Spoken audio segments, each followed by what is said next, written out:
एक ऐसा पेड़ जिस पर कान लगाकर सुनने से आज भी भगवान श्री कृष्ण की बांसुरी की आवाज़ सुनाई देती है। मथुरा से करीब 45 किलोमीटर की दूरी पर मांत क्षेत्र पर स्थित वंशी भट्ट यहाँ श्री कृष्ण अपनी गाय चराने जाते थे और गाय को बुलाने के लिए एक वृक्ष पर बैठकर बांसुरी बजाते थे।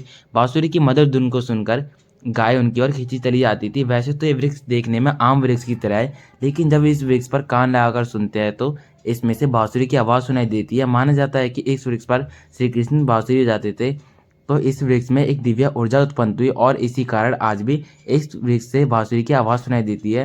ऊर्जा मापक यंत्रों के अनुसार ये बात सामने आई है कि इस वृक्ष में आज भी वही ऊर्जा है जिस कारण आज भी बांसुरी की आवाज़ सुनाई देती है।